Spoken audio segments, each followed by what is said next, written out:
Assalamu alaikum wa rahmatullahi wa barakatuh. Hürmetli tamaşaçılar, din kardeşlerimiz, sizni Faruk podcast tapşırığının yanlış çıkarılışında səlmələrə şadbız. Ham indi elhamdülillah yana tema сөйләшер өчен әлеге өстәл каршында без җыелдык. Кыска гына таныштырып китәм бүген безнең тапшыруда катнашучыларыбыз белән. Уң яктан башлыйм. Чөнки хәзрәт тә уң якта. Безнең Зөлфәт хәзрәт Габдуллин Мөхәммәдия мәдрәсәсенең җитәкче урынбасары һәм минемчә күп кенә инде Хозур телеканалы тамашачылар арасында безнең Мөхәммәдияне бетергән кешеләр бар һәм инде шулай аны барыбызда иң яраткан остазларыбызның берсе дип истә калдырган дип уйлыйм. Су ягыннан моннан китеп инде минем Айваз Садыров, таныган алып баручы һәм инде медиа өлкәсендә белгечләрнең берсе дип атарга була дип уйлыйм. Рәхмәт. Шулай дип атаганга рәхмәт. Әйе, һәм инде өстәлнең бу кырыенда Алим Хисаметдинов, инде шулай ук әле белем алучы, шәкерт дип әйтергә була, шулай ук безнең дин өлкәсендә төрле проектларны башкаручы тагын бер кунагыбыз. Хөрмәтле кунаклар, темабыз безнең шул. Исламда ана теле әһәмияте. Гомумән бераз иң башта бераз кириш сөйләп китсәм, ана теленең исламда урыны хәзерге заманда гомумән без нинди сынаулар күрәбез әлеге менә бу мәсьәләдә. Чөнки булай тарихка без әзер генә күз салсак, безнең менә милләтебезнең үсеше дип әйттек, динебез үсеше белән ул параллель барды дип дигән фикергә килергә була. Һәм гомумән без менә туган телебез, үзебез мөселманнар буларак, туган телебезне саклау өчен, үстерер өчен нинди тырышлыкны куярга тиешбез. Кешеләрдән таләп иткәнчә, сез менә бу ишма булай эшләсен, бу кеше шулай эшләсен дигәнчә, үзебез мәсәлән һәрбер кеше нинди үзенә бурыч куяла. Зөлфәт хәзрәт, сездән башлап китсәк, нәрсә уйлыйсыз? Бисмилlah, алхамдулилlah. Вассалату вассаламу аля хайри халқилла. Әйе, менә безнең Мөхәммәдия мәдрәсәсе билгеле, данлыклы мәдрәсә булды. Революцияга кадәр ул татарларның университет вазифасын үтәде. Хәтта Польша татарлары эчендә махсус класслар ачылды. Хәзерге көндә без шушы мәдрәсәнең шушы борынгы тарихын һәм инде шул ук вакытта аның данын югалтмаска тырышабыз. Ләкин ни гаҗәп, менә күрәбез, хәзерге вакытта килә торган укучы балалар татар булсын, татар милләтен йөрткән балалар, инде күпчелеге татар телен белмиләр. Ул Татарстан Республикасы гына түгел, бөтен, ягъни Россиянең бөтен төбәкләреннән килүчеләр арасында шундый тенденцияны күрәбез. Һәм без ни эшләргә тиеш дигән формада без бит инде татар телле имамнар, мугаллимнар, остазлар әзерлибез. Алар халык алдына чыгып дуа кылганда урысча Господи Боже помилуй дип дуа кыла башласалар, бу бит инде харап. Һәм бу безнең динебезнең, милләтебезнең киләчәгенең бетерүче булып сәбәп булачак. Һәм инде без инде менә бу мәсьәлә бүгенге көндә генә хасил булган түгел, күптәннән инде 2000 елларның башыннан ук булган хәл, һәм без махсус программа уйлап таптык. Шушы татарча белмәүче татар балаларына татар телен укыту һәм татар теленә, татар халкына мәхәббәт уяту өстендә яңа укыту программасы уйлап табып, һәм шуны инде гамәлгә ашырып киләбез. Һәм инде уңышлы гына дип әйтәбез. Һәм хәзерге вакытта менә бу мәсьәләнең мөһимлеге ул дөрестән дә бик әһәмиятле. Чөнки әгәр дә без шушы балаларны тәрбияләмәсәк шушы мөхиттә, әлбәттә безнең милләтебезнең, безнең шушы динебезнең дә киләчәге бик сорау астында. Чөнки без әйтәбез, дин һәм милләт алар бер бөтенлекне тәшкил итәргә тиеш дип. Һәм әлхәмдүлилләһ шөкер, шактый гына уңышларыбыз бар, Аллаһка шөкер. Менә киләчәккә өмет бар дигән бер фикер бар. Ләкин бу безнең ягъни бер яклы гына түгел, бәлкем ата-аналар ягыннан да булырга тиешле дип әйтәсем килә. Чөнки бер шундый хәл булды, бәлкем инде теге читкә китәмдер. Беренче сыйныфка килгән балага әйтәбез татар теле өйрәнергә кирәктер дип әйткәннән соң ул нәрсә дип җавап бирде? Миңа кирәк түгел, это мне не надо. Я не буду изучать диде татар баласы. Укытучыга шуның хәле авыр бит инде ул сүзне ишетергә. Һәм инде әлхәмдүлилләһ шөкер, менә укый, бу бала инде татарчага өйрәнде. Инде бар урыс егетләре, кызлары да бар. Башка милләт әһелләре дип тә әйтик инде. Аларда инде шушы татар теленә мәхәббәтне уята белү сәбәпле алар татар телен өйрәнә башладылар һәм инде аның нәтиҗәләрен күрәбез. Димәк, һәрбер әйберне дөрес тәкъдим итәргә кирәк.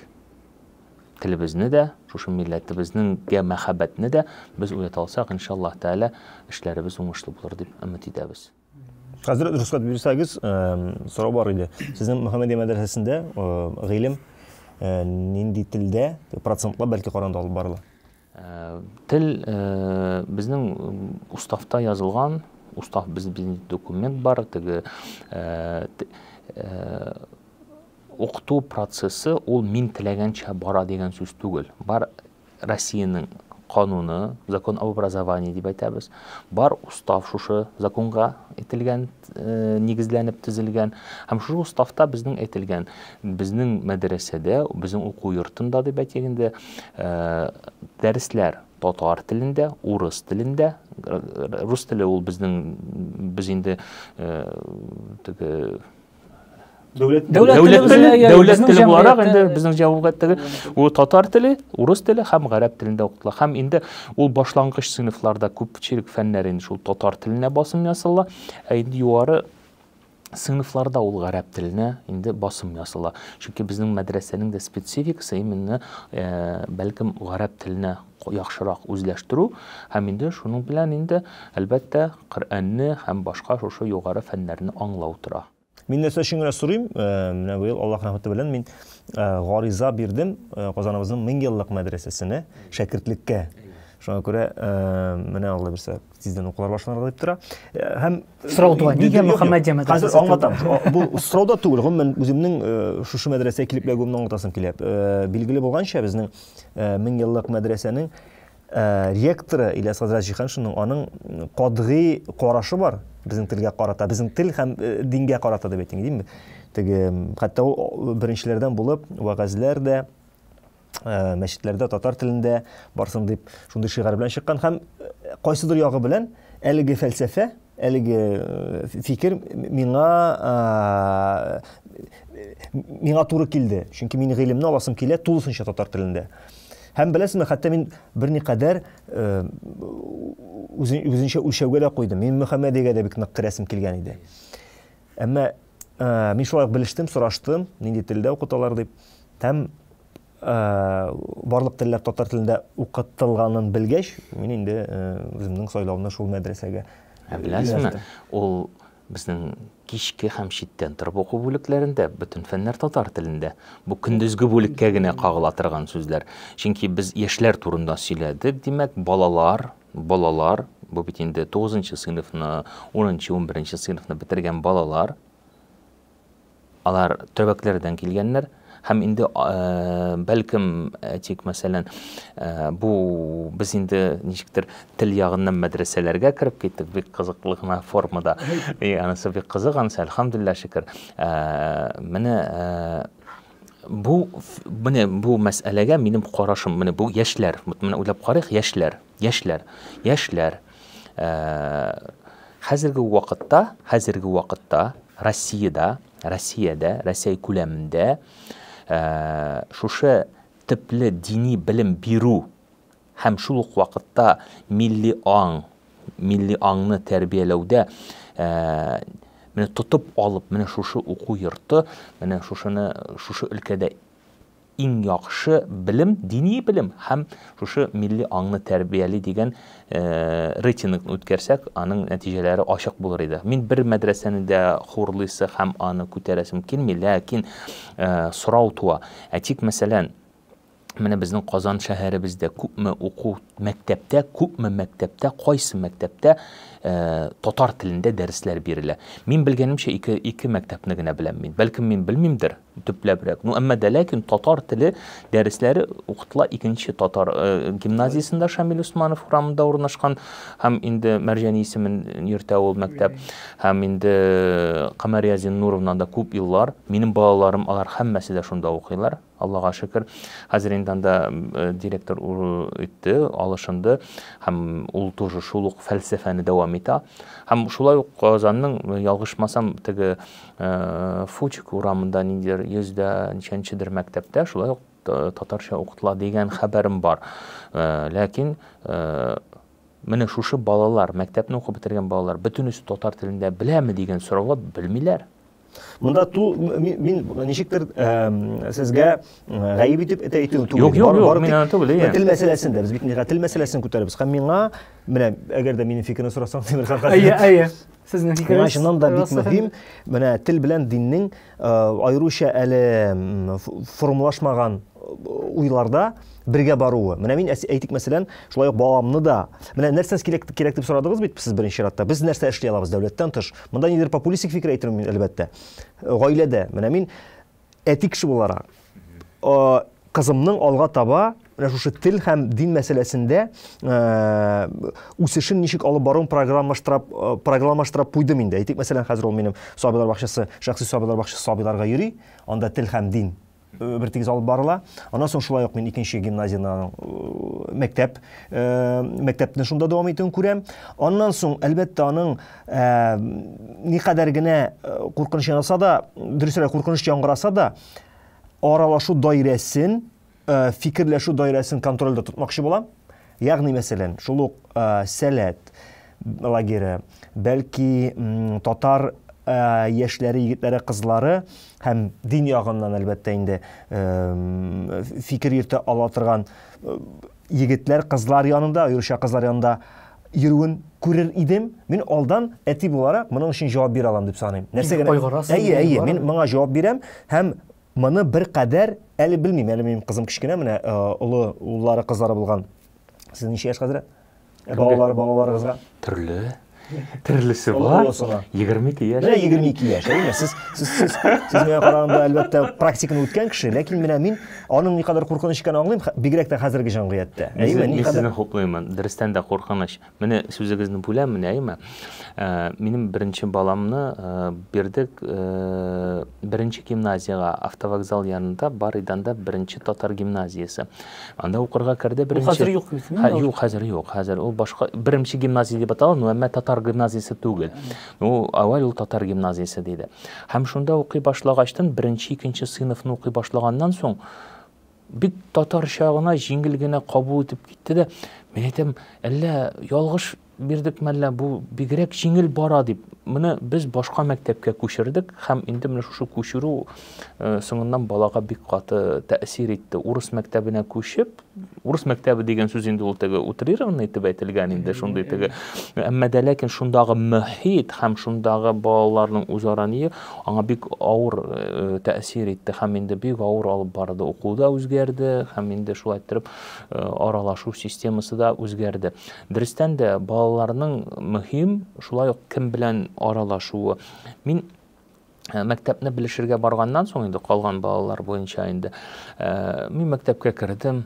Мәктәптән 2 бала чыгып килә. Шилтер матур итеп татарча сөйләшеп чыгып киләләр. Шуның хәтле күңелгә, менә шуның хәтле җатты күңелгә. Менә шундый теге балалар ул бит инде теге сыйныфта как-то ул кешеләр бит инде барыбер теге кысынкы, ничектер теге мәҗбүри рәвештә дигән шикелле. Әйе инде класстан чыкканнан соң ул теләгән телдә сөйләшә ала. Юк, монда балалар мәктәптән чыгып киләләр, кичкенә генә балалар, һәм алар рәхәтләнеп татарча сөйләшеп чыгып киләләр. Шуның хәтле күңелем ошады. Шулай итеп милли кием формалары бар инде үзләренчә инде шундый жилет, костюм, татар тел татар не бизәге шикелгән, шундый инде митем балаларымы да укырга тиеш дигән. Шунда ук мин уже мәктәпкә кергәнче үк үземә карар кылдым. Әле директор анда теге урынбасары завуч белән сөйләшкәнче үк мин уже үземә бер фикер туды. Ул бик мөһим. Шул бер күрсәткеч булды менә конкрет бер очрак. Мин утырам да бу әңгәмәгә ничек җиңлегенә кирип тоташырга микән дип әйтәсем килә. Беренчедән, сез Фучекда дигән әйткән мәктәп ул Шишмәлдәге 149-нчы мәктәптер, бәлки мин үзем анда укыдым, әмма бәлки чактан ук түгел, уның беренче сыйныфларымны шунда укыдым. Һәм Мөслимнән чын татар мәктәбен 9-нчы сыйныфка кадәр татарча чиста сөйләштем Мөслимдә. Һәм Мөслимнән Казанга 11-нче сыйныфка күчеп килгәч, берничә мәктәпләрне карадым да, һәм минем сеңлем Мәликә 149-нчыда укыгач, миңа да шунда гына барырга җиңел булды. Анда бардым да минем каршыма завуч килде. Завуч мине җитәкләп имтиханнарымны тапшырырга, минем белемемне аңларга, сынарга дип бер бүлмәгә алып барган вакытта, шушы мәктәпнең директоры Фирдәвис Абдулнур кызы чыкты да, минем завуч белән сөйләшкәнемне ишетте дә, кулын алды да, юк ди, безгә мондый татарча яхшы белә торган егетләр кирәк, тикшереп торма син аны, былай гына ал мәктәпкә диде. Шуннан соң мин җиңел генә дөресен әйткәндә бу мәктәпкә эләктем. Күп кенә татар теле укытучысы белән конференцияларда да катнаштык, татар телен җиңел аралаша идек һәм әйтергә кирәк, 11-нче сыйныфка кадәр чынлыкта да татарча укыталар. Татарча балалар белә, аңлый һәм Казанның кайсыдыр мәчетләрнең имамнары да балаларын ул мәктәпкә бирә, шул тирәдә торучылар да.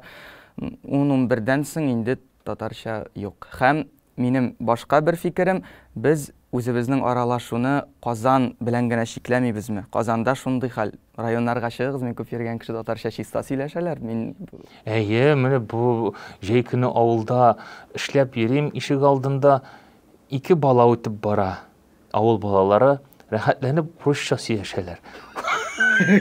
Татар авылы 2 бала үтеп бара. Ишектән чыктым да, капкадан чыктым да карап торам. Кем икән бу? Безнең авылда урысча сөйләшеп бара дип. Менә шундый кичкенә генә 2 бала, аларга кем өйрәтә?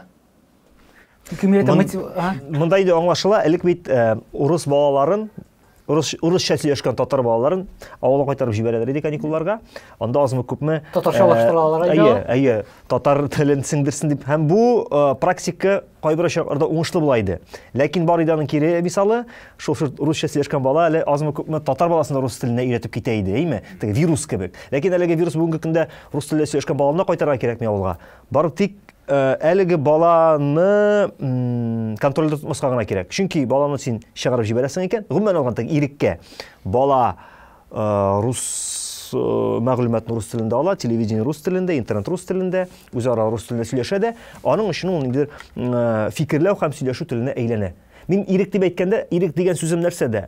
Баланы барыбер аны менә шушы тел мәсьәләсендә берникадәр контроль тотарга кирәк, карарга кирәк. Аның каршына кемнәр чыган, нәрсәләр килеп чыган, нәрсәләр карый, нәрсәләр укый, шул китап мәсьәләсендә генә. Син балага әгәр дә аның көен табып татар китабы кыстырасың икән, алдыннан инде теге татар теленә мәхәббәт уятырлык атрибутика һәм калганы гаилә тарихы белән тәэсир итәсең икән, ул татар теленә үзе мәхәббәт үзендә мәхәббәт уяна да һәм үзен татар теленә үзе китерә. Әйме, китап аша һәм калганы әдәбият аша әгәр дә иреккә җибәрәсең икән, монда 99,9% гарантия бирәм, бу бала инде рус телен үзенә үстен итеп алачак. Монда авылда яшәсә дә. Монда мәсәлән, әти-әниләрнең күп кенә теге тәрбия, нинди рәвештә тәрбия биргәнен игътибар ясаудан кала. Монда бит әле ярар тәрбия күпмедер бара. Бала мәсәлән яшүсмер чагына җитә, инде балигъка ирешә, өйдән чыгып китә. Иң мөһиме менә бит инде менә шул татар теле мәсьәләсенә аның шәхси мотивациясе булу. Ягъни ул инде менә үзе өчен аңларга тиеш, менә мин татар теле өчен сез бер мәктәптә ошак дип әйткәнчә кебек, татар теле өчен миңа кирәкми дигән сүз түгел. Мәсәлән, Али, менә син искә төшәсең, мәсәлән, яшүсмер чагында кайчанрак менә сиңа менә бу фикер сеңгән иде, мәсәлән, милли үзаң дип атыйлар бит инде, национальное самосознание русча әйтмешли. Менә мин татар дип һәм мин татар телен үстерәм дип әйтик. Ну, үзем Дөресен әйткәндә, минем андый бүлү гомумән юк иде. Шундый русча дөнья бар, татарча дөньясы бар дигән. Мөслимдә русча белүче кешеләр бер кулның бармагы белән санарлык, анда андыйлар юк. Русча гына беләләр. Татарча гына беләләр. Барысы да чип-чиста татарча сөйләшәбез. Һәм мин Казанга күчкәннән соң гына ничектер үзем өчен барьер куйдым һәм кешеләр Казанда татарча белми дигән фикер белән Казанга килдем. Шулай 1-2 ел яшәдем. Аннан соң бер вакыт каян килеп чыккандыр ул белмим, мин үзем бөтенесе белән татарча сөйләшә башладым. Таксига киреп утырам, миңа здравствуйте ди, добрый день дим, исәнмесез? Кассага әйтәм, рәхмәт дип әйтәм. Шулай татарча сөйләшәм башлагач, миңа яңа дөнья ачылды, татарча Казанда сөйләшәләр. Бик күбесе һәм күп вакытны сөйләшәләр минем белән татарча руслар һәм рәхмәт әйтәләр. Ярый әле менә телегезне шулай иттереп кулланасыз, чөнки бездә башкача татар теле инде калмады диләр. Шуңа күрә мин үземне бер кашан да алай бүлмәдем. Мин һәр вакыт татарча сөйләшәм, татарча җиңел аңлыйм. Әмма менә шундый сорау бирәләр, ештан сезгә биргәннәр бармы белмим, син нинди телдә уйлыйсың дип әйтәләр. Мин дөрес җавап бирә алмыйм, чөнки мин нинди телдә сөйләшәм, шул телдә уйлыйм. Хәзер мин сезнең белән татарча сөйләшәм, миңа татарча уйлавы җиңел. Әгәр дә мин тиз генә бер кеше белән русча аралаша башлыйм икән, мин сразу переключаюсь дигәндәй һәм русча уйлый башлыйм. Шуңа күрә миңа андый авырлык тумады. Аннан без менә бу мәсьәләдә бер никадәр мин үземне дә сиздем, мин никадәрдер милләтчелеккә кирип китмәкче буласың. Бәлки шулай яңгырыйдыр, әйме? Аңларга кирәк. Монда синең күп телне белүең, аларда иркен сөйләшә алуың, ул уңай күренеш. Һәм монда аңларга кирәк. Менә минем фикерем дә хәзер яңгырады, әлбәттә, баланы татарча тәрбияләп. Бу нәрсә өчен әйтелгән сүзләр. Чөнки без беләбез күпчелек очракта, без хәтта татар теле дигән очракта да татар теле ул бер никадәр традиция булып кала, ләкин эш теле, көнкүреш теле ул бар рус теленә әйләнә. Югалмас өчен, ким дигәндә югалмас өчен, шушы үзаң аша үзен җәмгыятьне, нәселен аңлар өчен кирәк бу тел. Һәм сүздә юк. Без әйтмибез изоляцияләргә рус теленнән, башка телләрдән дип. Без әйтәбез, ким дигәндә менә шушы тел аның өчен булсын, чөнки күпчелек очракта алар бит аны инкар итә. Миңа кирәк, мин татар, ләкин мин татар телен белмим, инкар итәм һәм аларның нидер уятын күрми. Татар теле белмәүнең уятын күрми. Проблема бит шунда. Без әйтәбез, ул үзенең милләте белән горурланып, телдә сөйләшә ала икән, фикерли ала икән, теленең вәкиле була ала икән, тулы канлы, һәм шул вакытта башка телләрдә иркен сөйләшә икән. Бу менә чын татар баласы шундай булырга тиеш. Әлбәттә дин монда тел белән бер рәттән бара. Чөнки шунысы куркыныч, әле телне инкар иткән бала, без хәзер мөселман гаиләләрен әйтмибез, чөнки бар гомумән татар телен белмәгән, татарлар диндә татар телен яхшы белгән мөселманнарга караганда да тақвалырак гаиләләр бар, Без хәзер әйтәбез светский гаилә турында. Башта ул бала татар телен инкар итә. Миңа татар теле кирәкми ди ул, миңа булай да яхшы. Мин татар икәнемне инкар итмим. Мин татар, ләкин телемне белеп бетермим, мин аннан курыкмыйм, мин аны уялмыйм. Бары тик мин үземнең теге минем милләтем, минем канда, минем нәселдә кала, мин телне белмим ди. Менә ул куркыныч алдагы буын, башта беренче буын инкар итте телне, икенче буын инде инкар итәргә мөмкин динне дә. Чөнки килеп туташанда инде кавышу мәсьәләсе. Ул рус телендә фикерли, димәк инде ул хәтта сайлаганда да, үзенә яр пар сайлаганда, ул сайлый иң яхшы усулда, иң яхшы очракта әле шулай ук татар телен белмәгән берәр татар баласын, чөнки ул бит татарча белми. Күпчелек очракта сайлый ул рус телендә сөйләшкән теләсә кайсы милләт вәкилен. Татар егете, әйтик мәсәлән, ул татарча белми, ул татарча сөйләшми, ләкин ул татар ди, һәм аңа бер нинди дә проблема хасил итми. Рус кызын алырга. Чөнки аларның аңлашу теле бер. Булды булар. Кешенең кыйммәтләре башка. Ул рус кызы белән кавышты, аларның туды бала, һәм ул бала шул ук бик күп очракта, әйтик мәсәлән, милләт традициясенә караган алганда ул әнисе ягына тартачак. Ул бала инде тәгаен гомумән алганда милләтен дә үзгәртергә мөмкин. Бер 3-4 шырдан соң татарлык гомумән юкка чыга бу әйберләрдә. Гаяз Исхакыйның 200 елдан соң инқиразы кайтып җитә дисезем. Менә монда бер фикерне кабаттан искәртеп үтәргә кирәк дип уйлыймын. Хәзерге заман мөселманнары арасында бар шундый фикерле кешеләр, диндә милләт юк диләр. Диндә милләт юк. Ягъни сез милләтчеләр, националистлар, диндә милләт юк ди. Һәм бу бик куркыныч караш. Бу бик куркыныч караш. Чөнки Qur'ani Karimde Allah Teala ayta, biz sizni xalq etib yarattık. Bir-birimizni tanып bilmek için. Bir-birimizni tanып bilmek için. Әйе, kimdir İngiliz tilinde сөйләшә, kimdir Гарәп tilinde, kimdir Татар tilinde.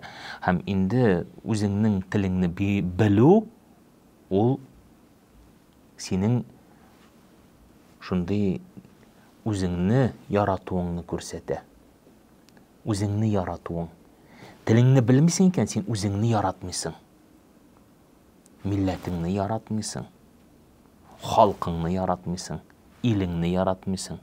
Чөнки ул бит бер аманат кебек инде Аллаһ Тәгаләдән бирелгән. Тел, һәм менә шушы ул бар мөселманнар арасында шундый фикерле кешеләр бар. Һәм ул бик куркыныч дип әйтәсем килә. Менә теге шул ук әүвәлге сүзгә кайтып калганда, әйдә, урысча сөйләп бөтен кеше аңлый торган телдә мәчеттә, яки анда шулай, без әлбәттә үзебезнең җирлектә авыз ачып татар телендә сөйли алмадык икән, бу бик авыр. Әйтергә ярыймы, сезнең сүзләр белән сезнең фикергә каршы килеп булмый. Мин килешәм, әмма безнең сизәсезме, юкмы, аралашканда телне саклау позициясеннән сөйләшәбез. Саклыйлар үлемгә якыная торган әйберне. Безнең тел бит әле бар, бөтенебез сөйлибез. Без һаман шушы Казан шәһәр читен генә сөйләшәбез. Бөтен җирдә татарча минем карашымнан, мин кеше белән аралашам бит. Менә Татарстанның 17дән артык районында йөрдем дип әйтегәйме. Лагерьлар оештырдык балалар белән. Bütün балалар чиста татарча сөйләшә, әтиәниләре татарча сөйләшә. Урысча минем белән сөйләшкән кешене күргәнем юк. Бер вакыт мәҗлескә чакырдылар. Анда өстәл артында инде керәшен гаиләләре бар иде.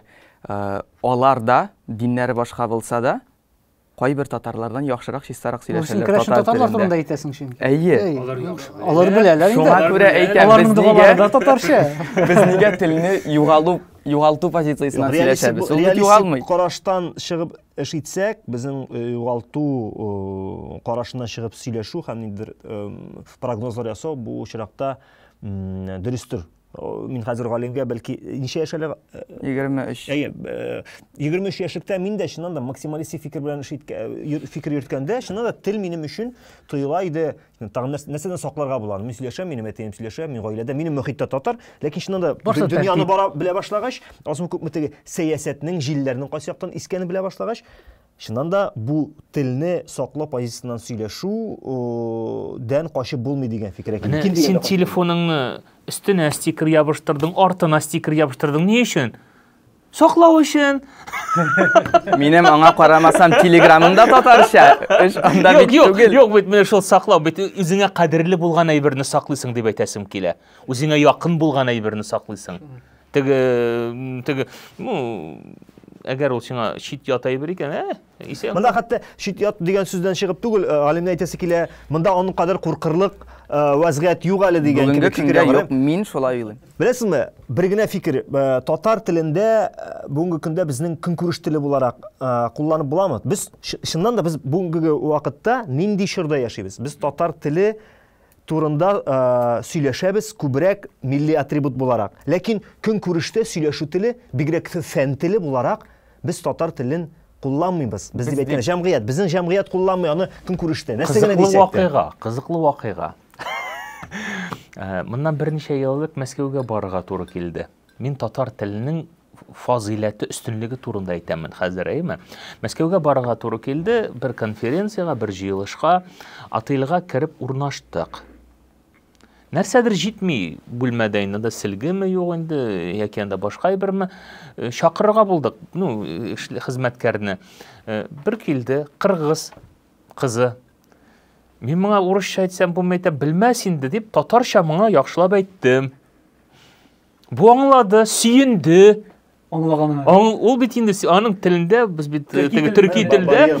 Шуның хәтле сөенде дә, бу китерде әле артыгы белән дә. Мин просто әйтәсем килә. Сыңыннан инде ашыйсы килә бит инде.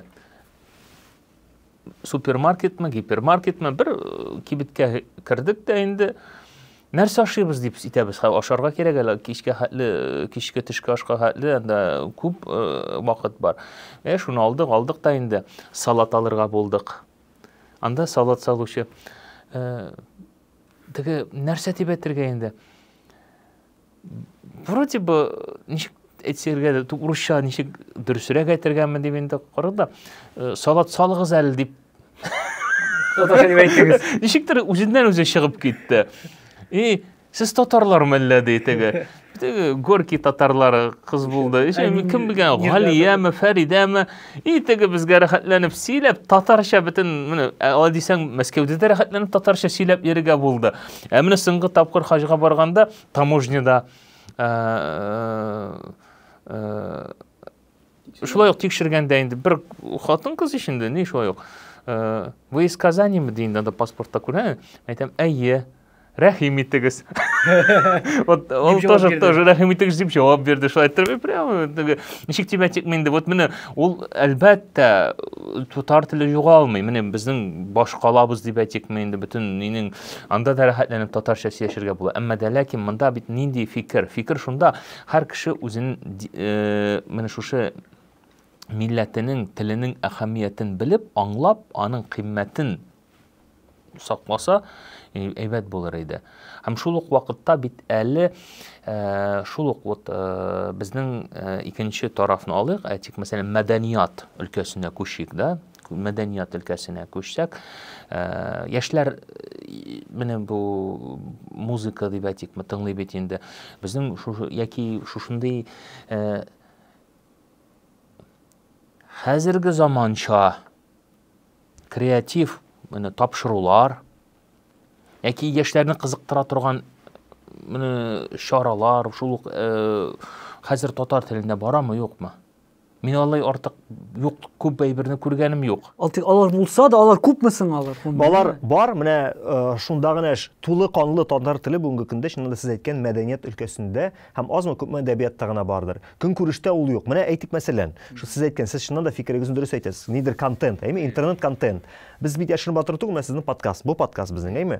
Безнең үзебезнең бар телеграм каналлар һәм берничә подкаст YouTube'та, әйме? Без аларны мәгълүмат алыр өчен, вакыт уздырыр өчен, яисә ниндидер күңел ачу өчен карыйбыз, әйме? Татар телендәге булганнарын да без бит аны карамыйбыз, чөнки безгә урыс телендәгесе дә бик җитә, без аны аңлыйбыз. Һәм шул аны бәлки сыйфатлырак та күрәбез әле. Әйе, сыйфатлырак күрәбез. Әлбәттә, татар телендәге контент җитештерүче ничек уйлый? Минем чүреп карый улан энтузиазм белән беренче.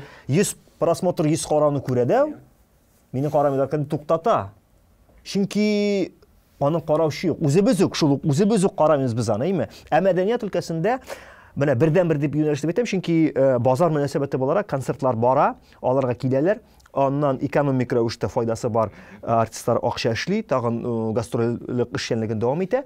Әдәбиятта азмы күпме күзәтелә, чөнки мин әйтмәс идем, әдәбиятта ниндидер анда базар мөнәсәбәте бар дип, ким дигәндә бар нидер дотация системасы бездә, әйме? Һәм битте. Көнкүрештә башка көнкүреш өлкәләрендә татар теле үзен-үзе акларлык, үзен-үзе капларлык контентта, товарда, продуктта җитештерми кызганыч.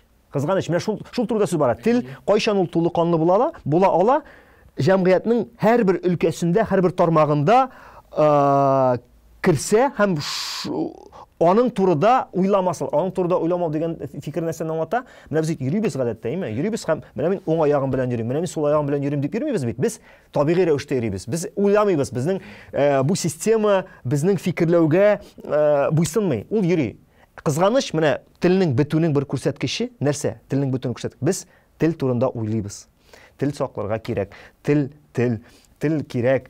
Телдә сөйләшергә кирәк. Без менә шушы уйлавыбыз инде татар теленең табигыйлыгын, табигый барышын туктата. Ягъни, мәсәлән, дөрес итеп югалмау куркынычында ул барса, без сөйләшмәстә идек. Аңлыйсызмы, тел турында? Димәк, тел бетә дигәнне кабул итәргә кирәк, һәм юлларын, ниндидер тәкъдимнәрен аралашу ул начар түгел. Әйтергә ярыймы? Ярый. Мин дә әйтәм нәрсә. Беренче әйтегез. Әйе, менә ике мәсьәләне генә күтәрәм. Берсен генә бер фикерем югалганчы.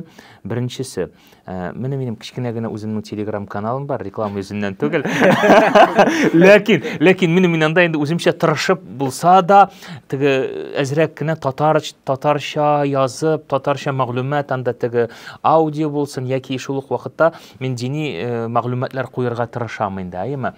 Һәм шунда аудитория икегә бүленә. Кая урысчасы ди? Мен енді орысша жаза башласам, қоя татаршасы дей. Енді мен айырыла алмайым. Екі тілде меңа аны алып бару ауыр. Ол менің тегі, һәм енді бұл біріншісі, міне бұл еме. Икіншісі, һәм қызғанышқа қаршы, міне тіліні сақлауны динге аударып қалдырулары. Міне динге аударып, дин әхіллері, міне анда тегі татарша сөйлемейлер. Біздің бетінде тегі дини фикірні алып бару, динні сақлау, һәм шулық уақытта тегі тіліні сақлау, ол аны динге генә аударып қалдыру дұрыс болмасыйды. Менә бұл бірінші фикірім болды. Телеграм канал бойынша аяма. Бұл чөнки вот менә анда да сұрайлар. Бірсі орысша сұрай, бізге орысша да керек, біз бит аңламайбыз дей. Татарлар айта біз язғаштан, орыслары шулай деп yazалар. Енді икенчесе һәм қызғаныш ахыр шикте шушы дин тіліне дингенә сакларга булып калмасын иде. Һәм ул безнең фикерегезне кабатлап әйтәмен. Ул безнең тормышыбызның һәр өлкәсендә ул тел шағылыш табырға тиеш. Һәм ул артқа қалған формада түгел, бәлкім яңарыш һәр вакытта да ниндидер шундай алға китеш формасында булырга тиеш. Әйләнеп кайтабыз бит менә аудиторияның кызыксынуына татар телендәге булган продуктка менә хәзер үзебез аңладык бит инде. Мәдәният бер җавап бирә, чөнки мәдәниятка кеше тартыла. Җыр аркылы буламы ул, ниндидер башка төрле сәхнә жанры, театр буламы ул, име? Улан тартыла, шул бердән-бер хлебы җирелишик. Чөнки менә ул өлкәгә тартылганда ул өлкәне кулланырга була. Ким дигәндә, менә хәтта күпме генә төрле фикер яңгырмасын, Элвин Грей дигән җырчыны беләсез, әйме? Аны төрле факторлар буенча гаепләргә була, ләкин ким дигәндә аңа зур хөрмәтем шуның белән бәйле, ул татар телендәге җырларын заманча сез әйткән алда киткән форматта чыгарып, ким дигәндә инде татар теленнән борыла башлаган нидер бер буынны татар теленә хөрмәткә борды. Чөнки алар инде татар телен бәлки аудитория тик мәсәлән, аның кадәр кеше тартылмаса да, шушы җырлар аша кешенең, шәхеснең хөрмәте аша телгә хөрмәт белән яна башладылар. Үзләренең, мин бит әле татар, шуннан кар, мин татарча белмим, ләкин татарча җырны тыңлыйсым килә, ишетәсем килә. Мин татар, һәм әле ул аларны берләштерде, чөнки ул җыр бит әле аларны берләштерә дә. Менә әйтик мәсәлән, меңләгән татар баласын, яшь буын татар баласы Элвин Грей иҗаты аша алар әле бер кавымга да берләшә. Һәм алар бер-берсен татарлыклары аларны берләштерүче факторга әйләнә. Алар бер шундый берләшмә, җәмгыять булып. Бу әлбәттә инде программа минимум аңларга кирәк. Аларны шушы берләштерде, бу хис белән тел турында монда сүз бармый, ләкин ким дигәндә йоклап барган татар уен ул уятты. Шуңа күрә менә бу очракта нәрсәгә дисәк тә, мәдәният үз ролен азмы күпме үти. Диндә дә шул. Менә шулай ук дин үз эшен эшли, мәдәният үз эшен эшли, теге атик мәсәлән шул ук теге интернет челтәре үз эшен эшли, журналистика. Әмма дә ләкин әгәр карый икән урамнан үтеп бара һәм урам исеме язылган җимрек ватык татар телендә, ул фу диячәк. Менә ул һәр өлкә үзе нинди дә булса тел өчен өлешен кертергә тиеш. Һәм ким дигәндә шул телдә башкарылырга тиеш. Әйме, менә шул телдә башкарылу ул бит әлеге дә баягы телне кулланып, телне инструмент булып кына кулланып. Менә фән дип әйттем бит инде. Татар телендә фән юк бит инде. Менә физика турында кемнең татар галиме физика терминнарын, математика терминнарын татар телендә сөйләшкәннән күргәнегез бар. Хәлбуки мәктәптә бит безне татар телендә өйрәтәләр фәннәргә. Минем иптәш егетем химико-технологический университетта механика, гидравликаны татарча укыган. Бишкәк дип укыттылар безне. Аны бер кеше белми, әмма дә ләкин безнең укытучы 80 яшьлек профессор татар телендә безгә шушы теге механиканы татар телендә укытты. Һәм без сыңгылары булдык дип ул. Менә кайда ул утопия, менә кайда ул идеаль татар телендә җәмгыять. Татар телендә укыталар, сез әйткән менә бу техника, механика гыйльмен. Шул гыйлемне татар телендә алган яшь белгеч эшкә бара, лабораториягә бара һәм бер-берсе белән татарча сөйләшә, сызымнарны татарча сызалар. Менә кайда ул идеаль җәмгыять. Менә башка телләрне караганда, шул ук өстенлек булган рус телен алганда, ул бит берәү дә баш ватмый физика өлкәсендә инглиз теленнән тәрҗемә итеп Әйтик, мәсәлән, бар бүгенге көндә IT өлкәсе бәлки бу очракта бәлки урыс милләте кешеләре дә хафага салына аладыр, чөнки IT-дагы терминология һәм тел инде әкренләп бәрбер инглиз теленә күчеп бара. Бик күп инглиз теленә кергән. Һәм нидер глобализация аркасында бәлки рус теле белгечләре дә шаң сугадыр бүгенге көндә. Менә IT өлкәсендә рус теле инде юкка чыга дип, без менә башка өлкәләр турында татар телендә фикерләгән кебек.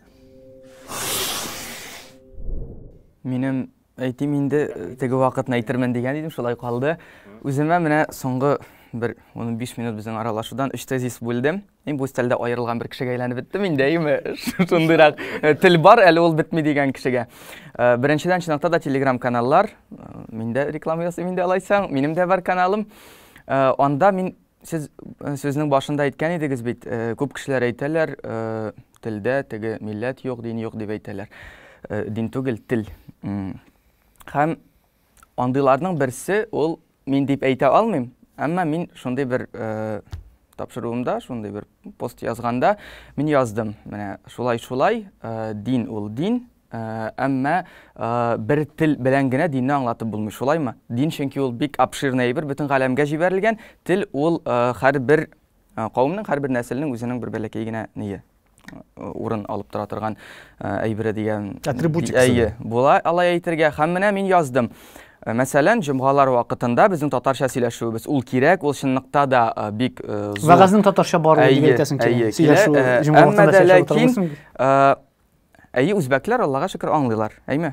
Казаклар аңлыйлар, төрекләр аңлыйлар, әзмә күпме. Әмма таҗиклар алар башкача, алар аңламый. Һәм алар өчен әз генә булса да 10 минут, әйме? Русча төп мәгънәне, вагазның төп мәгънәсен тапшырырга кирәк дип язгач, минем дә 60-тан артык комментарийларда кеше икегә бүленде. Һәм иң активлы шундый бер кыз иде миңа яза торган. Анда язылган: "Юк, дин, тел кирәк, телне сакларга кирәк." Шул гына, менә бара ул анда. Мин каналын ачып карадым. Татарча бер пост юк, бүтүнесе русча. Минем канал икегә бүленгән. Русча постлар чыгарам, татарча постлар чыгарам. Шуңа күрә әйтергә кирәк, кеше үзе ни хәл телендә телне саклыйп дип әйтсә дә, әгәр дә ул үзе бер нәрсә дә эшләми, бер нинди селкенү ясамый икән, ул якта. Бу әйтүләр шулай телдә генә кала. Һәм икенчесе, фикерегезне бүлмәгез. Икенчесе, барыбер мин чак кенә каршы инде бу әйбергә, тел бетүен кабул итәргә кирәк дип әйттегез. Тел ул шундый әйбер, ул начарда түгел, яхшыда түгел, ул килә һәм ул китә. Дөньядагы бөтен әйбер шикелле. Әмма тиз генә сөйлим бер әйберне. Хәтерлисезме, юкмы, бәлки укыганыгыз бардыр. Кытайда бар ниндидер бер диалект булган бер телнең. Һәм дөньяда ул телдә сөйләшүче ике генә кеше калган. Һәм алар 30 ел элек талашып беткәннәр дә аралашмыйлар бер-берсе белән. Һәм лингвистлар бүтән кешеләрен куйдылар бу ике кешене татулаштырырга, чөнки телне ничек булса да язып алырга. 31 елдан соң ялгышмасам булар дуслашты, яңадан аралаша башлады. Һәм лингвистлар язып алды бу телләрне. Ике кеше Кытайлар, әйме? Һәм бүгенге көндә үзләрен татар дип санаган кешеләр бүтән галәмдә 7 миллионнан артык. Һәм аның яртысы, мин 21 елның официаль әйберләрен карадым инде, дөресме юкмы белмим, яртысы әйтәм, мин ди татарча беләм һәм мин татарча сөйләшәм ди. Ике кешене 3,5 миллионга яки 4,5-га чагыштырырлык әйбер түгел. Шуңа күрә мин үземнекен саклыйм. Бетү процессыннан карасак, бетү формасыннан карасак, ул бетә. Әгәр дә бүтән әйбер яхшы дип карыйбыз икән, һәм чынлыкта да үзебез сөйләшәбез икән, ул бетми. Менә сез әйтәсез бит, без, фән юк, монсы тегесе, кем ул без? Минем бар, минем проблем юк. Мин Тимерхан белән татарча сөйләшәм. Бу студияда утырган кешеләр бүтәнесе татарча белән белгәнчә. Яхшы, сез икәүгенә калып та, икәү калырсыз да, безнең галәмдә, үзебезнең микро галәмдә, безнең барысы да татарча дип уйлап, бер сөйнеп яшәргә мөмкинсез. Ләкин үзегезнең микро галәмнән чыгып, дөнья күләм ситуацияга өстен карасак, һәм барлык хәтта фәнни терминологиядан гына, фәнни терминологиядан караганда әйтәм бит, тел ул яши тулы канлы булып, фән алып барылса, көнкүрешнең һәрбер өлкәсендә булса, без ул яктан карасак, факт итеп кабул итәм. Без бит әйтмибез, тел бетә һәм шуның белән шул. Тел бетә икәнлеген кабул итмичә, син ниндидер адым ясамыйсың. Син әгәр дә тел бетми, Аллага шөкер 3,5 миллион кеше сөйләшә дип яшисең икән, шуңа канәгать булып, оптимист бу әйбәт. Оптимист бу әйбәт, ләкин реалист булып карап, син аның бетүгә таба барган аңлап, теге яки бу гамәлләр кыра башлыйсың икән. Һәм бер яктан беләсезме, теге менә безнең кризис, тел кризисы булды бит, әйме? 3-4 ел элек. аның булуында нәрсә генә дисәгез дә үз уңай нәтиҗәләрен бирде. Чөнки без бит шулай, халык үзе нәрсәдер бетә башлаганын аңлаганда гына гамәлләр барлыкка килде һәм гомумән менә бу программаларда бәлки теге ул проблеманың барлыгын белмичә кеше нәрсәдер эшләми. Синең күзлектән караганда әле, Галим кардәш, теге ситуацияны син кабул итәсең килми беткәнен һәм шуңа күрә артык кымшаумау барлыкка килә. Монда гаепләүдә түгел әле, беләсезме нәрсә бар тагын. Менә син үзең генә. Бу синең үзеңнең шәхси тормышың. Һәм сине шулай итеп үстергән ата-анаң бар. Алар сине җиткергәннәр. Сиңа дин биргәннәр. Шушындай хәлгә җиткергәннәр. Ләкин менә синең үзеңнең ячейкаң, үзеңнең гаиләң барлыкка килер. Һәм шунда балалар китерләр. Мин дә уйламаган идем. Без балалар белән өйдә татарча сөйләшәбез. Ләкин балалар бакчасына килеп кергәчтен, бер атнадан соң өеңә кайтып балаң урысча сөйләшә башлагачтын, татар балалар бакчасыннан әле урысча сөйләшеп кайткач, һәм инде синең татарча әйткәнеңә урысча җавап бирә башлагач, син инде башыңны кашый башлыйсың. Сине уже бу мәҗбүр итәчәк. Әгәр син шул вакытта син обратный реакция бирмәсәң, син инде бетте, уже син югалттың. Күз алдыңа китер, синең улың үсә дә, кайбер сиңа бәйле булмаган факторлар белән. Әйтә, менә рус кызын гаепләү түгел бу. Юк, бу ситуацияны фикерләү белән. Без фикерләшәбез. Әле бик күп әти-әниләрне беләм. Менә никах мәсьәләләрендә мин очрашырга туры килә, яшьләр кызлар белән әтиләре миңа килә. Менә улым рус кызын сайлады. Мин берничә алмадым инде ди. Менә ул үз моментын мин бер караганда тырыштым да ди ул әйтә, сезнең кебек. Менә мин дә шундан куркам. Мин әле кызыма 2 яшь ярым. Мин хәзер шуннан да барлык юлларны шуңа күрә мин иң беренче дә әйтеп куйдым бит. Мин хәттерышам һәм берникадәр прогнозлар белән берникадәр адымнарын стратегик корам. Ләкин әле бу гарант дигән сүз бу нидер мин булдыра алганның бер өлеше генә. Калган әлбәттә Аллаһ Тәгалә рәхмәтендә, әгәр дә туры килә икән, Аллаһка шөкер, без сәбәп кылабыз Аллаһ Тәгалә нәтиҗәсен бирә. Ләкин анда да мин куркып моны эшлим. Чөнки бик күп ата-аналарның әйткәннәр бар, ул гомер теге ничә яшькә кадәр генә баласын татарча өйрәтеп, татар фикерен сеңдереп, үзаңны сеңдереп үстерсәләр дә, ниндер бер кичкенә генә башка җәмгыятькә кирип китү баланың инде аның тулысынча фикерен үзгәртергә мөмкин. Шуңа күрә без ким дигәндә тырышырга тиеш үзебезнең бала өлкәсендә, әйме? Һәм менә дөрес әйтте Тимирхан, нидер менә шушы үзаңны, милли үзаңның төшен без утырта алсак балада, бала инде үскәннән соң үзе акны караны айырып, үзенең тамыр тартылуын тоячак. Әйе, менә бу фикерне тагын бер күтәреп кенә аласым килә. Минем шушы өлкән улым Рөстәм Яхин исемендәге музыка мәктәбенә йөрде, Курай буенча. Менә бу үзенчә инде бер тәрбия чарасы булды. Һәм аның укытучысы мәрхүм Илдус әфәнде, Илдус Гниятович, шушы баланы тәрбияләүдә шулай ук зур өлеш кертте дип әйтәсем килә. Ул шушы музыка аша аның үзаңына тәэсир итә алды дип әйтәсем килә.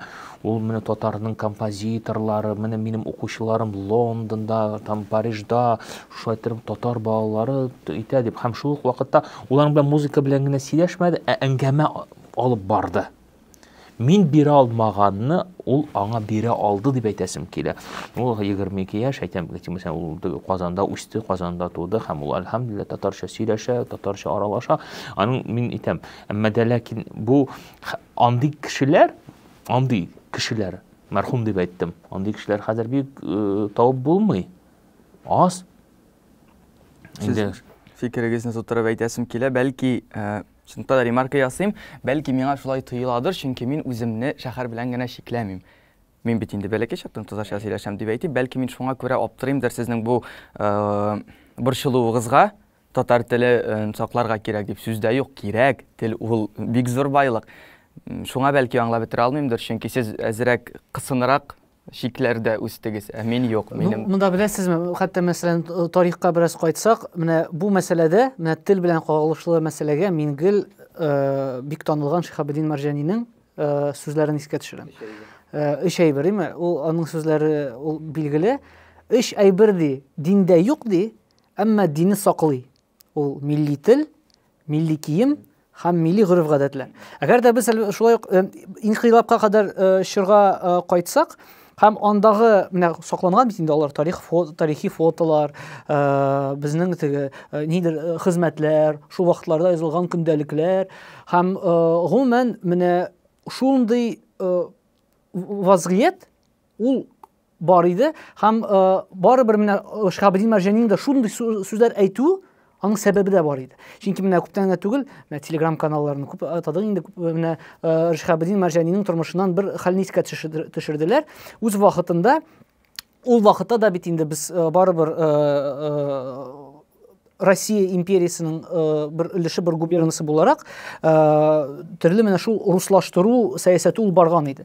Һәм Шиһабеддин Мәрҗәни үз вакытында да менә шул руслашып бара торган кибетләргә, оешмаларга аларга каршы чыгып ниндер шул бәхәскә дә керә иде. Нигә сез, мәсәлән, татарча язмыйсыз үзегезнең кибетегезнең исемен? Ул хәтта теге варенье сүзен яратмыйча аны кайнатма дип атады. Менә кайнатма сүзләренең кертүчеләрнең берсе ул Шиһабеддин Мәрҗәни дип миңа билгеле. Һәм тагын бер мәсьәләгә килгәндә, менә тел һәм дин мәсәлән. Менә безнең бит инде 1000 еллык тарих дәвамында безнең әби-бабаларыбыз алар гарәп графикасында язганнар. Безнең иске имлә иде бар иде, беме? Һәм турысын әйткәндә, безнең татар баласы туып, ул гарәпчә язу өйрәнеп, әлбәттә инде татар теле, ул инде Коръән укырга да, дини китаплар укуга да, динне дә сеңдергә аңа барыбер ничектер җиңелрәк булган иде. Әмма менә кичкенә генә бер, бәлки кичкенә генә мин булай гына дип әйтәм инде, диме? Глобаль итеп чагыштырсак, телнең графикасын үзгәртү, менә бер алифбаны икенче алифбага күчерү, ул халкыбызны, менә ул бит инде бөтен халыкка бу вакыйга тәэсир итте. Диннән шул хәтле ерак айтты бит инде. Бу дин генә түгел, бу шул әлеге дә байгы телдән. Чөнки тел атрибутикасы буларак менә хәтта язуны гына карасак та, син инде әйтик мәсәлән шул башка графикага күчәсең икән, бу үзеннән үзе шушы графика атрибуты аша син телдән дә телеңнең бер тулайым атрибутикасы юкка чыга дигән сүз. Ә менә хәзер галим дустыбызның тагын теге фикерен генә әйдә ашып бетергә тырышыйм, чөнки күңелдә утырып калды. Мин авыллардан да чыгып эш итәм дисәң бит, мин үзем дә шәһәрдә туып, 5-6 яшьтә авылга күчеп, авылда үскән бала, авылда үсеп, аннан соң тагын шәһәр культурасына килеп эләккән кеше дип әйтегәйме. Мәшһүр язучыбыз Аяз Гыйләҗевнең улы Искәндәр Гыйләҗев, галимебез, безнең тел галиме, әйткән бер сүз бар. Мин аның белән тулысынча килешәм. Телне тулы итә ала, телне ди, теге тулы канлы тел булдан битерде ди авыл культурасы. Бу бер караганда шундый беләсезме? Шундый бик куркыныч сүзләр, әйме? Бер караганда авыл киресенчә, бер караганда авыл киресенчә бит инде безнең телне саклап калды, сүз дә юк. Ләкин авыл тел культурасы ул нидер кешенең ихтыяҗыннан караганда бик булмаган ихтыяҗлар. Ни өчен безнең менә бүгенге көндә тел дәвам итә мәдәниятта, әдәбиятта?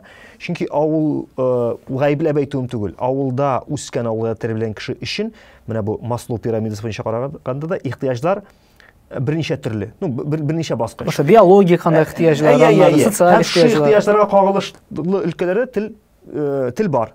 Ашысы килә, ашау атамаларын белә. Сөйләшәсе килә, гайбәт сатасы килә, тел бар.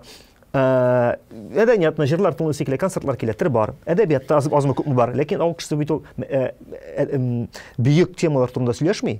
Һәм аңлашыла ки, бу өлкәдә татар теле җәелми. Фәнни хезмәтләр язмый. Һәм шул Аяз Гыйләҗев әйтә, телне тулы канлы итә ди шәһәр культурасы. Шәһәр культурасында татар теле юк. Шул ук шәһәр кешесе үз ихтыяҗлары, үз менә бу Маслоуда хәтта үз ихтыяҗлары, сәясәт турында бит татарча бик фикерләшми. Һәм шунлыктан менә безнең бүгенге көндә журналистиканың да зур бер журналистиканың упканы татар журналистикасының. Татар журналистикасы ул күбрәк нәкъ авыл культурасы, авыл культуралы кешеләр өчен яза. Анда күбрәк эстрада, анда күбрәк медицина, нидер табигать медицина, анда нидер интервью, анда нидер сәясәтне фикерләү, алар юк.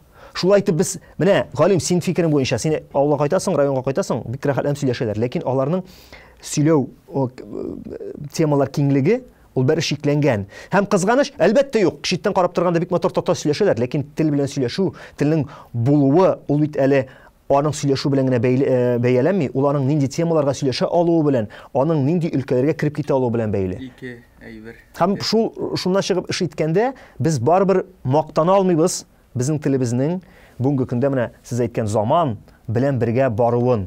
Чөнки заманга татар теле генә түгел, хәтта рус теле дә, рус теле галимнәре күптән инде бу турыда борчылалар, әйе, өлгермиләр заман белән бергә. Ике әйбер әйтәсем килә. Беренчедән кисәтү.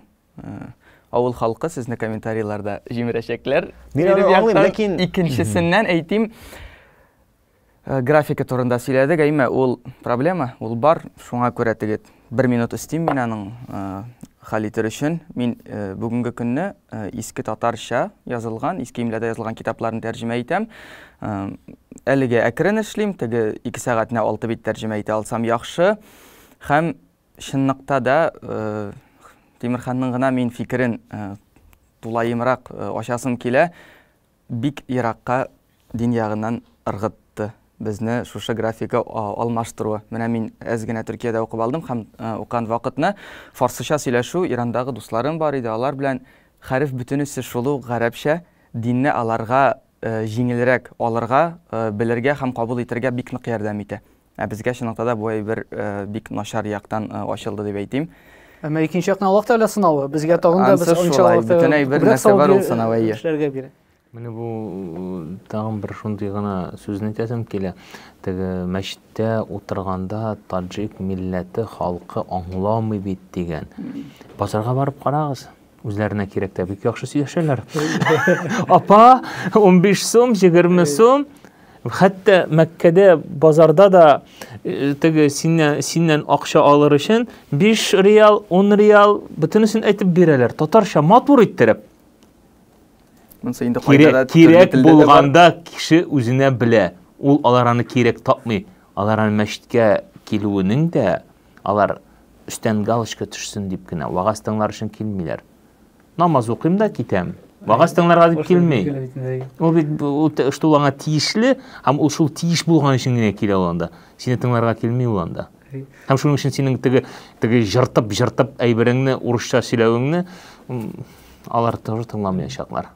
Һәм шулай инде кергән менә хәзер тапшыруында төгәлләп, минемчә нидер шул фикергә без барыбер килдек. Ул ана телебезнең, әлбәттә безнең чагыбызда инде татар телебезнең һәм динебезнең аларның шундый бердә шикләнмичә әйтеп аларның бәйләнеш булуында.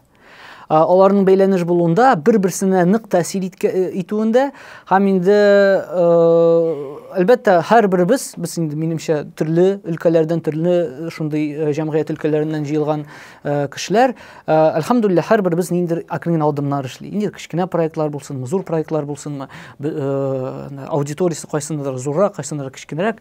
Аллаһ Тәгалә безгә һәрберебездә дә менә шул хезмәтләребездә үз ярдәмен бирсә иде һәм иншалла инде татар телебезне, өммәтебезне үстерүчеләрдән Аллаһ Тәгалә һәрберебезгә дә булырга насыйп мәсәр кылсын.